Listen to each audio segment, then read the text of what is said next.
আসসালামু আলাইকুম। এতক্ষণ দেখছিলেন সংবাদ শিরোনাম, এখন দেখবেন বিস্তারিত। মঙ্গলবার নতুন এমপিদের শপথ পাঠ করাবেন প্রধান নির্বাচন কমিশনার। রাষ্ট্রপতির কাছে শপথ নেবে মন্ত্রিসভা, নিশ্চিত করেছেন সংসদ সচিবালয়ের সচিব কানিজ মাওলা। সরকার গঠন করলেও শক্তিশালী থাকবে সংগঠন, বলছেন বিএনপি নেতারা। গুরুত্ব পাবে দুর্নীতি রোধ ও জনসম্পৃক্ততা, পরিবর্তনের মনোভাব ইতিবাচক, বলছেন বিশ্লেষকরা।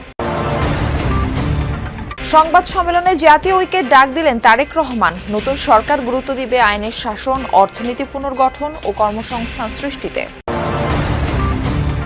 নতুন সরকারের সামনে উচ্চ মূল্যস্ফীতি সহ অর্থনীতিতে পাহাড় সমান চ্যালেঞ্জ। কর্মসংস্থান, বিনিয়োগ ও অভ্যন্তরীণ আয় বাড়াতে নীতি কৌশল বদলানোর তাগিদ।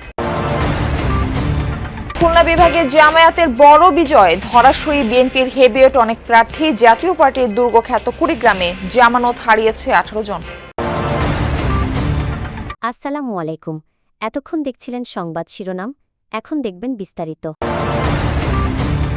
আগামী মঙ্গলবার নবনির্বাচিত সংসদ সদস্যদের শপথ পাঠ করাবেন প্রধান নির্বাচন কমিশনার এএমএম নাসির উদ্দিন। একই দিন বিকালে মন্ত্রিসভার সদস্যদের শপথ পড়াবেন রাষ্ট্রপতি মোহাম্মদ শাহাবুদ্দিন, নিশ্চিত করেছেন সংসদ সচিবালয়ের সচিব কানিজ মাওলা। এর আগে দুপুরে মন্ত্রিপরিষদের সদ্য বিদায়ী সচিব ডক্টর শেখ আব্দুর রশিদ জানিয়েছেন, শপথ অনুষ্ঠানে দেশি বিদেশি প্রায় 1000 অতিথি উপস্থিত থাকবেন। এদিকে প্রধান উপদেষ্টার মুখ্য সচিব এম নাসির উদ্দিন মিয়াকে মন্ত্রিপরিষদ সচিব হিসেবে চুক্তিভিত্তিক নিয়োগ দেওয়া হয়েছে।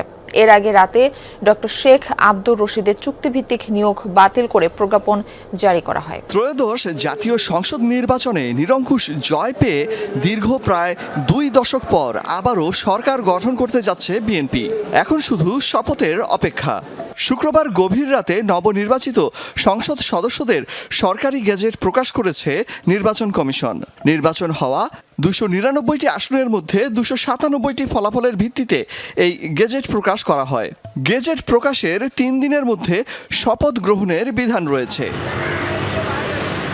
এরই মধ্যে নবনির্বাচিত সংসদ সদস্যদের শপথ অনুষ্ঠানের সব প্রস্তুতি শুরু করেছে সংসদ সচিবালয়।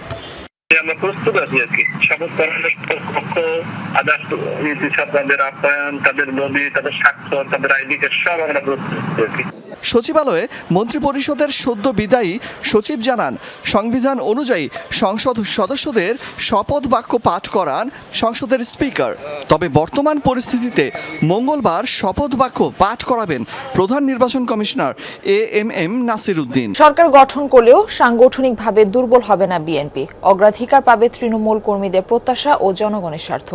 সরকারের সমালোচনার পাশাপাশি নির্বাচিত প্রতিনিধিরা প্রতিবাদ জানাবে যে কোনো বিতর্কিত সিদ্ধান্ত। দলের মধ্যে অনিয়ম, দুর্নীতির অভিযোগ উঠলে তার বিরুদ্ধে কঠোর অবস্থান নেওয়ার পক্ষেও মত বিজয়ী প্রার্থীদের।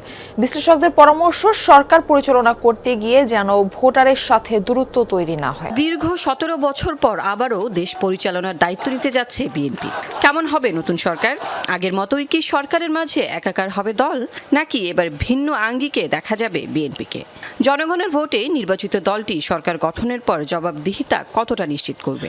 নির্যাতন ও আন্দোলনের পথ পেরিয়ে এবার সরকার গঠন করতে যাওয়া দলটি নিজেদের আমূল পরিবর্তনের কথা বলছে, যেখানে জনগণের স্বার্থ ও দলের ভাবমূর্তি মুখ্য।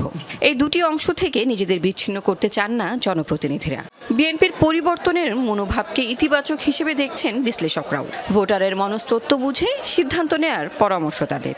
বিএনপি যে ধরনের রাজনৈতিক দল, বোঝা যায় যে এত বিদ্রোহী প্রার্থী, তার মানে দলের মধ্যে ওই সংহতিটা নাই আসলে।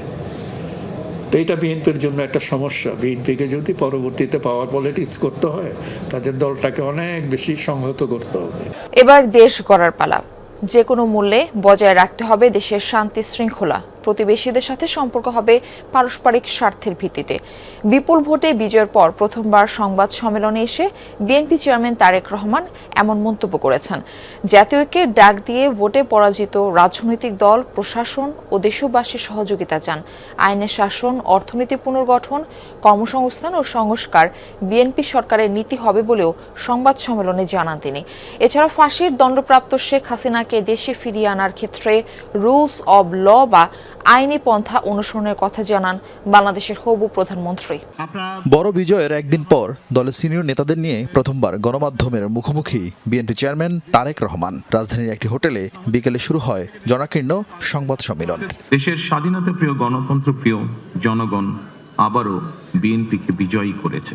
আমি দেশের সকল জনগণকে জানাই আন্তরিক অভিনন্দন। যে কোনো মূল্যে অবশ্যই শান্তি এবং শৃঙ্খলা বজায় রাখতে হবে। কোনো রকমের অন্যায় কিংবা বিয়ানি কর্মকাণ্ড আমরা বরদাস্ত করব না। দলমত ধর্ম বর্ণ কিংবা ভিন্নমত যাই থাকুক, কোনো অজুহাতে অবশ্যই দুর্বলের উপরে সবলের আক্রমণ আমরা মেনে নেব না। নির্বাচনের মাঠে হয়তো কোথাও কোথাও নিজেদের মধ্যে ভুল বোঝাবুঝির সৃষ্টি হয়ে থাকতে পারে, তবে এই ধরনের বিরোধ যেন প্রতিশোধ প্রতিহিংসায় রূপ না নেয় সে ব্যাপারে সবাইকে সতর্ক থাকার জন্য আমি আন্তরিকভাবে আহ্বান জানাচ্ছি।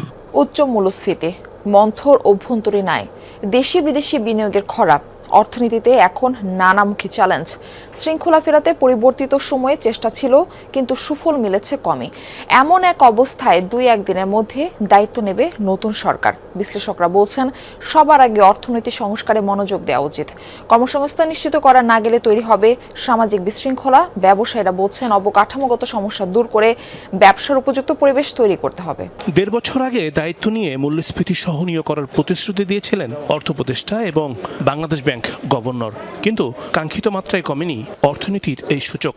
মূল্যস্ফীতি 7% ঘরে নামিয়ে আনার কথা বলা হলেও গেল 8 মাস ধরে এই সূচকের হার 8% বেশি। প্রকৃত আয় কমে যাওয়ায় কষ্টে আছে সাধারণ মানুষ। শুধু মূল্যস্ফীতি নয়, অর্থনীতির বেশিরভাগ সূচকই এলোমেলো। কেন্দ্রীয় ব্যাংকে দলীয়করণ করে ফেলেন, অর্থ মন্ত্রণালয়কে দলীয়করণ করে ফেলেন। আমরা অতীতে দেখেছি যে বিভিন্ন মন্ত্রীরা দলীয়করণ করেছে, আবার বেশ কিছু মন্ত্রী আছেন যারা আবার ইন্ডিপেন্ডেন্টলি কাজ করতে পেরেছে। তো এই মুহূর্তে যাতে করে কোনো ধরনের দলীয়করণ না হয়, আগামীর প্রধানমন্ত্রীকে একজন দক্ষ অর্থমন্ত্রী নিতে হবে, যে who only reports to the parliament and the prime minister. শেষ হয়েছে নির্বাচন, দায়িত্ব নিচ্ছে নতুন সরকার। স্থিতিশীল হচ্ছে দেশ, কিন্তু সরকারের সামনে পাহাড় সমান অর্থনৈতিক চ্যালেঞ্জ। নতুন বিনিয়োগ নেই বললেই চলে, কমেছে শিল্পের উৎপাদন সক্ষমতা, হচ্ছে না কর্মসংস্থান। কথাবার্তা হচ্ছিল যে আসলে রাজনৈতিক সরকার ক্ষমতা এলে তখন বোঝাপড়ার ভিত্তিতে নীতি কেমন হয় সেটার ভিত্তিতে আসলে বিনিয়োগ আসবে বিদেশ থেকে, কিন্তু আমরা কিন্তু সেরকম কোনো নির্বাচনী ইশতেহারেও আসলে এই নিয়ে পরিষ্কার কোনো নির্দেশনা আমি কিন্তু কোনো বড় রাজনৈতিক দল বা জোটের কাছ থেকে পাইনি। ত্রয়োদশ জাতীয় সংসদ নির্বাচনে খুলনা বিভাগের 10 জেলায় 36 আসনের মধ্যে 25টিতেই জয় পেয়েছে জামায়াত। যদিও সংসদে যাওয়ার টিকিট পাননি দলের কেন্দ্রীয় সেক্রেটারি জেনারেল মিয়া গোলাম পরোয়ার। অন্যদিকে বিএনপি 11টি আসনে জয় পেলেও হেভিওয়েট অনেক প্রার্থী ধরাশয়ী হয়েছেন। রাজনৈতিক পট পরিবর্তনের পর দলের নেতাকর্মীদের শৃঙ্খলা বিরোধী কাজ ভোটারদের দূরে সরিয়ে দিয়েছে বলে মনে করেন ধানের শীষের পরাজিত প্রার্থীরা। গেল ত্রয়োদশ জাতীয় সংসদ নির্বাচনে খুলনা বিভাগে ধরাশায়ী হয়েছেন বিএনপির অনেক হেভিওয়েট প্রার্থী। বিভাগের 36টি আসনের 25টি দখলে নিয়েছে জামায়াত। বিভাগে ভালো করলেও খুলনা জেলায় তেমন সুবিধা করতে পারেনি দাঁড়িপাল্লা। জেলার 6টি আসনের মধ্যে 2টিতে জয় পেয়েছে তারা। যদিও ধানের শীষের ঘাঁটি খুলনা 2 আসনে হানা দিয়ে বিএনপির শক্তি অনেকটা দুর্বল করে দিয়েছে।